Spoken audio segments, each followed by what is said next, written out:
Olá, bom dia, alunos. Tudo bem? Vamos iniciar mais uma aula de matemática do nono ano. Eu sou o professor Rômulo Stefano e hoje nós estudaremos a equação do segundo grau. Tudo bem? Lembre-se que na aula passada nós fizemos um estudo dirigido sobre essa equação. Hoje nós iremos entender como é escrita uma equação do segundo grau, a sua classificação, como se calcula o discriminante e qual a importância do discriminante para as raízes que serão soluções da equação do segundo grau. Vamos nessa? Primeiro, nós vamos ver a definição. Dizemos assim: denomina-se equação do segundo grau, na incógnita x, toda equação ax2 mais bx mais c igual a zero. Então, primeiro nós sabemos que a palavra incógnita significa letras, não é isso? Então, nós vamos ter uma equação de segundo grau que, além do x, pode aparecer um t, um r, qualquer outra letra. Então, nós vamos trabalhar com incógnitas na equação de segundo grau. Lembre-se que nós propomos a você uma revisão de equação do primeiro grau. Então, fica mais fácil de assimilar. Então, o que eu quero que você entenda? Que esta fórmula é a fórmula genérica, primitiva da equação do segundo grau. Toda equação de segundo grau, ela tem que ser escrita nesta forma: ax2 mais bx mais c igual a zero. Toda equação do segundo grau tem que ser igual a zero. Se você tiver qualquer outro número depois da igualdade, você tem que trazer para antes da igualdade e igualar a zero e fazer a redução da equação. Outra coisa importante, como ela é chamada de equação do segundo grau, é porque o seu maior grau, o seu maior expoente é o 2. Então, portanto, esse termo aqui, onde tem o ax2, o valor de a tem que ser sempre diferente de zero. Por que sempre diferente de zero? Porque se eu colocar um zero aqui e multiplicar pelo x que está aqui, vai dar zero, né? Então, ela vai deixar de ser equação do segundo grau para ser uma equação do primeiro. Nós não estamos trabalhando com a equação do primeiro grau. Estamos trabalhando com a equação do segundo grau. Então, veja bem. Outra coisa importante, eles chamam atenção para A, B e C. Sempre nós vamos ter esses valores. O valor de A sempre é o que acompanha x2. O valor de B é sempre quem acompanha x. E o valor de C vai ser chamado de termo independente. Nós vamos ver já já. Onde A, B e C são números reais. Lembre que números reais pode ser números naturais, números inteiros, números racionais, números irracionais. Lembre do conjunto dos números reais. Então, eu posso aparecer números decimais. Então, posso aparecer diversos números aí, nessas colocações no valor de A, B e C, certo? Mas só que o valor de A nunca vai poder ser igual a zero, porque ao momento que ele passa a ser zero, a equação deixa de ser do segundo grau e passa a ser do primeiro grau. Entendido? Então, aqui, vamos falar dos coeficientes. Então, a equação do segundo grau se apresenta nessa fórmula: ax2 mais bx mais c igual a zero. Só que esse valor de A que está acompanhando o x2, o valor de B que acompanha x e o C que não acompanha nenhuma letra, por isso é que ele é chamado de termo independente, eles são chamados de coeficientes. Então, A, B e C são chamados de coeficientes. O valor sempre do coeficiente A é o que está acompanhando x2. O de B é o que está acompanhando x e o C não possui incógnita. Ele vai ser um termo independente de x. Às vezes você vai encontrar como termo independente, por exemplo, você teria 2x2 mais 3x mais m, certo? Você nota que o A está do lado de x2, o B está do lado do x, mas o C nesse caso é m.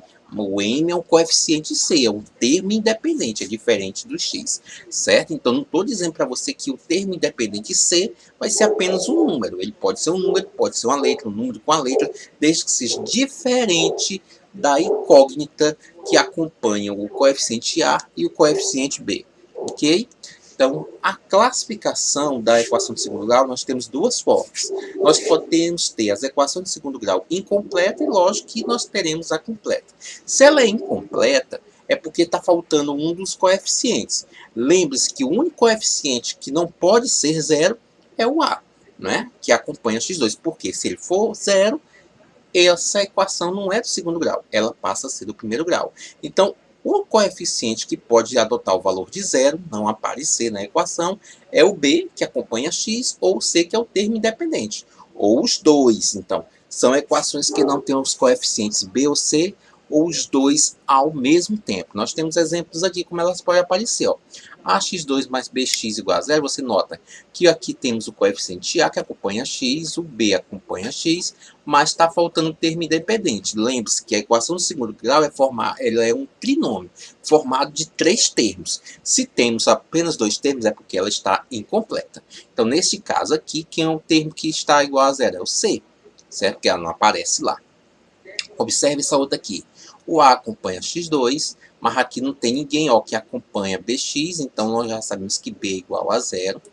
E aqui nós temos o C, que é igual a zero. Então, aqui esse C aqui é o termo independente. Então, nós temos uma equação incompleta, faltando o termo, o coeficiente B. Aqui, ó, nós só temos a x2 igual a zero. Aqui só temos o primeiro termo. Este primeiro termo, já sabemos que ele nunca pode ser igual a zero.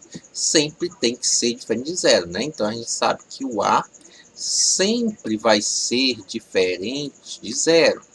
Então, neste caso aqui, dessa terceira equação, o B é zero e o C é zero. Então, pode ocorrer isso, certo? Do B e o C na mesma equação ser zero, ou pode ocorrer que apenas o B seja zero ou o C seja zero. Então, observa aqui, ó, numa equação de segundo grau, nunca o coeficiente A será igual a zero, ok? Então, se nós acabamos de estudar as equações incompletas, de mais adiante eu vou explicar para vocês que nós temos método para resolver a equação de segundo grau incompleta. Vamos ver a equação de segundo grau completa. A equação de segundo grau completa são a que possui todos os coeficientes presentes na equação, né? Tem um coeficiente A, tem um coeficiente B, tem um coeficiente C, certo? Ótimo. Vamos adiante. Os exemplos que nós temos aqui, ó. Observe que a primeira coisa que eu quero que você entenda na equação de segundo grau é anotar o valor dos coeficientes. É muito importante anotar com os seus devidos sinais, tá bom? Observe aqui que na primeira equação, que nós temos x2 menos 7x mais 10 igual a zero, nós temos o valor de A que acompanha x2. Aqui não tem nada na frente, mas nós já sabemos que aqui é a mesma coisa de ter 1. Então, aqui o coeficiente A vale 1. O valor de B vale quem? Menos 7. Ó, o que acompanha o que está do lado de x é menos 7. Então, o valor de B, menos 7. E o termo independente aqui é o mais 10, ou apenas 10. Se eu tenho os 3 valores dos 3 coeficientes, essa equação é completa. Observe a próxima aqui, 5x2 menos x menos 3 igual a zero. O que está do lado de x2 é o valor do coeficiente A. Então, nós temos aqui é 5. A igual a 5. O que está do lado do x, aqui, embora não tenha escrito nenhum número, é 1, mas olha o sinal que tem aqui, então ele é menos 1. Então, vamos botar bem aqui, menos 1. E o valor de C é menos 3. Ó, eu errei bem aqui, mas aqui vamos botar, né? Menos 3 é o valor de C. Se nós temos os valores dos 3 coeficientes, essa equação ela é completa. Observe a próxima. Aqui o valor de A é 8. O valor de B é menos 4. Mas não tem o valor de C. Se não tem, é porque o valor de C é 0. Mas como só está escrito 2 coeficientes, eu chamo essa equação de incompleta. Embora você tenha aqui os valores de todos os coeficientes, mas na escrita da equação só aparece o valor de 2 coeficientes. Então ela é incompleta. Observe o segundo. Aqui nós temos o valor de A, que é menos 3, e o valor aqui não é de B, né? Porque B é o que acompanha x. Aqui, como não tem x do lado, é porque é o termo independente. Então, o valor de C, só temos A e C, porque o B é 0. Então, essa equação é incompleta. E 9x2 igual a 0. Aqui não tem o valor de A, nós temos o valor de A, mas não tem o valor de B nem de C. Portanto, eles são zeros. Mas na equação, só aparece o coeficiente A. Então, essa equação ela é incompleta. Então, agora vamos falar do discriminante, que é o segundo passo muito importante na equação de segundo grau. Lembre-se, o primeiro passo é reconhecer a equação de segundo grau. Saber que o termo A nunca pode ser igual a zero. Segundo passo é você saber reconhecer os coeficientes, saber anotar quem é o valor de A, de B e de C da equação do segundo grau. Agora, o discriminante. Após definir os valores dos coeficientes da equação do segundo grau, o próximo passo será calcular o valor do discriminante. Nós estamos falando aqui de passo a passo. Depois, quando você estiver bem prático no assunto, você vai fazer mais rápido a equação. Mas no início, agora, eu quero que você entenda. Primeiro, anotar o valor dos coeficientes, depois calcular o discriminante, certo? O cálculo do discriminante, ele é obrigatório. É através do valor dado que saberemos quantas raízes reais terá a resolução da equação do segundo grau. Veja bem, o discriminante ele vai indicar para você, quando você vai aprender já já, quantas raízes vai ser a solução da equação. Ele não vai te dizer quais as raízes, vai te dizer a quantidade de raízes que tem a equação como solução, tudo bem? Então vamos ver aqui a fórmula do discriminante.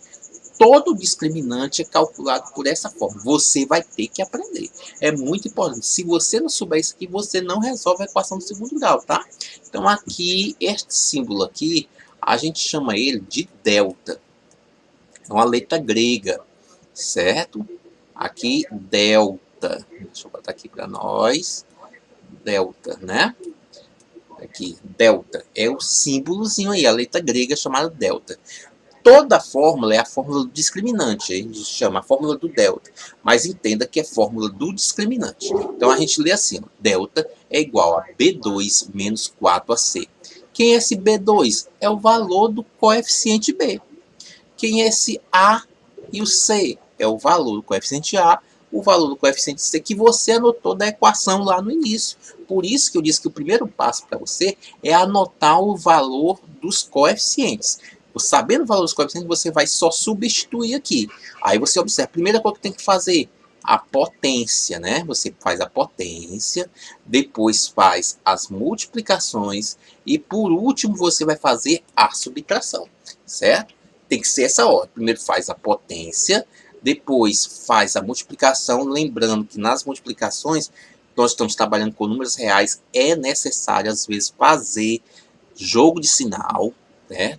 Aqui também, se fosse um número negativo elevado ao quadrado, teria que fazer a multiplicação do número e fazer o jogo de sinal.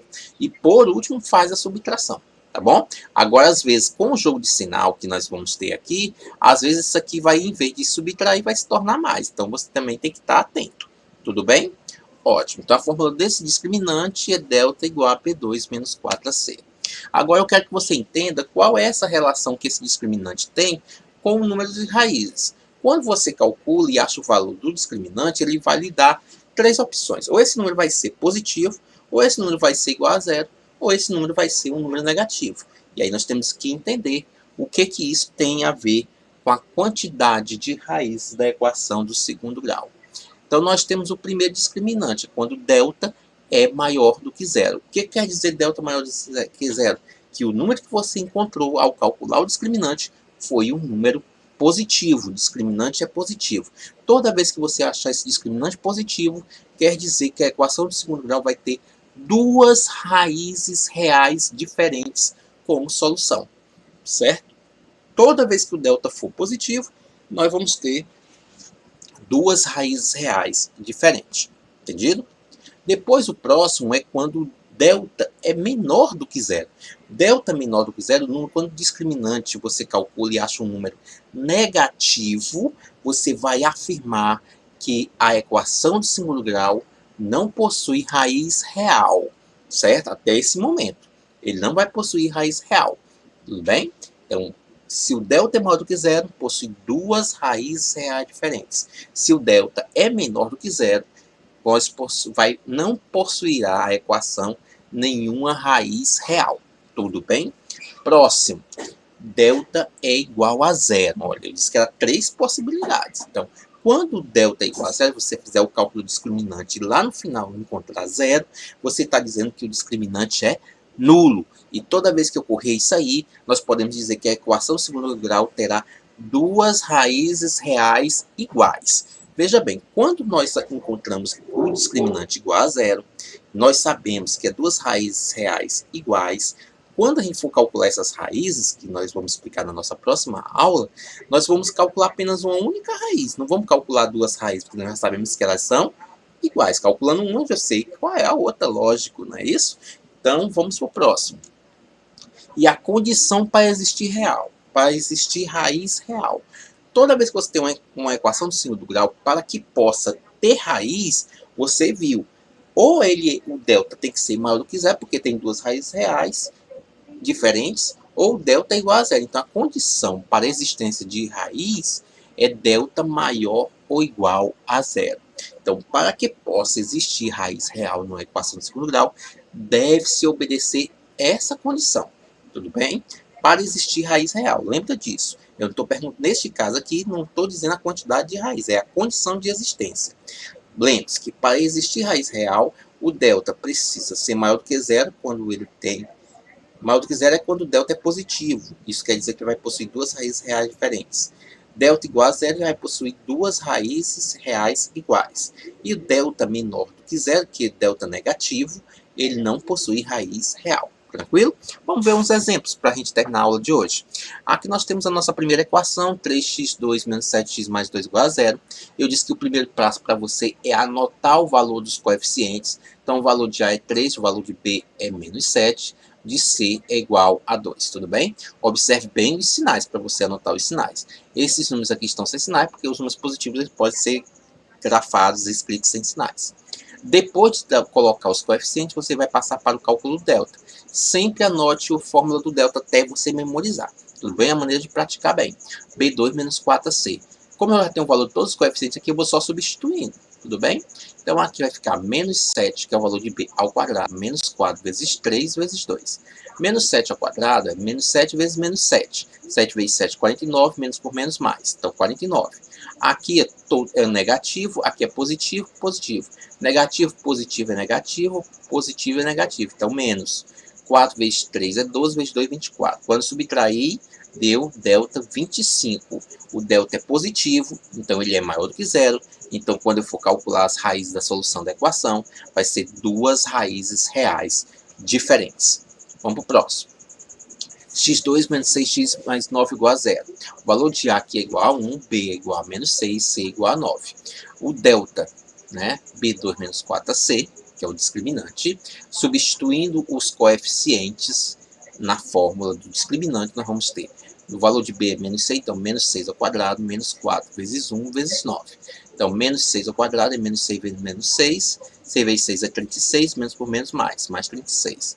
Menos por mais é menos, por mais é menos. 4 vezes 1 é 4, vezes 9, 36. 36 menos 36 é zero. Nesse caso, o discriminante é nulo, nós sabemos que vai ter duas raízes iguais, né? Duas raízes reais iguais. Vamos para o próximo. x2 mais 4x mais 10 igual a zero. Anote os coeficientes, aqui o valor de A é 1, de B é 4, de C é 10. A fórmula do discriminante, substituindo cada coeficiente nos seus lugares. Então, o valor de B aqui é 4. 4 ao quadrado é 16, menos 4 vezes 1 vezes 10, multiplicando dá 40. Aqui você tem uma subtração, e você sabe que aqui você subtrai e dá o sinal do maior. O sinal do maior aqui nesse caso é do 40, é menos, e subtraindo dá 24. Neste caso, o delta aqui é negativo, né? O delta é negativo, o discriminante negativo. Toda vez que ocorrer isso, nós sabemos que não possui raiz real, ok? Na aula de hoje, nós queremos que você aprenda até aí, até o cálculo do discriminante. Saber quem são os coeficientes, saber quem é o calcular o discriminante. A nossa próxima aula, eu vou aplicar a vocês a fórmula de Bhaskara, onde é a partir dela que nós vamos saber definir quais são as raízes, descobrir quem são as raízes que serão as soluções da equação do segundo grau, ok? Agora é com vocês. Estude novamente este assunto, pesquise vídeos e livros que tratam desse assunto, anotem, coloque suas dúvidas, faça as atividades propostas e entregue no prazo definido. Utilize o grupo de atividades ou e-mail para a devolução das atividades, ok? Bons estudos a todos e até a nossa próxima aula.